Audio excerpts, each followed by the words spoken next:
கொடநாடு வழக்கு தொடர்பாக 8வது குற்றவாளியான சந்தோஷ் சாமியிடம் விசாரணையானது தற்பொழுது நடைபெற்று வருகிறது. முழு விவரங்களை செய்தியாளர் கார்த்திக்கிடம் கேட்கலாம். கார்த்திக், வணக்கம். கார்த்திக், அவரிடம் எங்கு வைத்து எப்படி விசாரணை நடைபெற்று வருகிறது, முழு விவரங்கள் என்ன? வணக்கம்.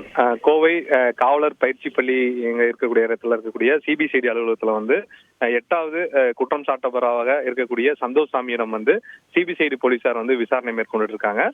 இன்று அவர் ஆஜராக சொல்லி சிபிசிஐடி போலீசார் சம்மன் அனுப்பியதை அடுத்து கேரளாவிலிருந்து இன்று சரியாக 10 மணி அளவில் அவர் ஆஜராகிறதுக்காக வந்திருந்தார். அப்போது அவரிடம் சிபிசிஐடி போலீசார் விசாரிப்பதற்கு அவரை உள்ளே அழைச்சிடக்கூடிய காட்சிகள் நம்ம பார்த்துட்டு இருக்கோம். இந்த கொடநாடு கொள்ளை வழக்குல சிபிசிஐடி போலீசார் 5க்கும் மேற்பட்ட தனிப்படைகள் அமைத்து பல்வேறு பகுதிகளில் விசாரணை மேற்கொண்டு வராங்க. இந்த வழக்குல கைது செய்யப்பட்டு தற்போது ஜாமீனில் வெளியே இருக்கக்கூடிய நபர்களுக்கு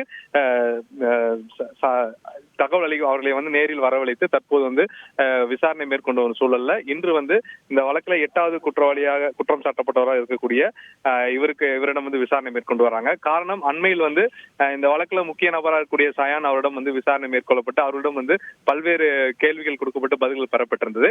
அதன் அடிப்படையில் இவரிடம் விசாரணை இருக்கும் என எதிர்பார்க்கப்படுகிறது. மேலும் இவரிடம் 8வது குற்றம் சாட்டப்பட்டவர் இவர் மீது குற்றம் பதியப்பட்ட போது கொடநாடு கொலை சம்பவத்துல அந்த திட்டமிடுதல் மற்றும் அதற்கான ஆள் சேர்த்துதல் போன்ற குற்றச்சம்பவங்களில் ஈடுபட்டதா இவர் மீது குற்றங்கள் இருக்கு. அதன் அடிப்படையிலான கேள்விகள் இருக்கும் என எதிர்பார்க்கப்படுகிறது.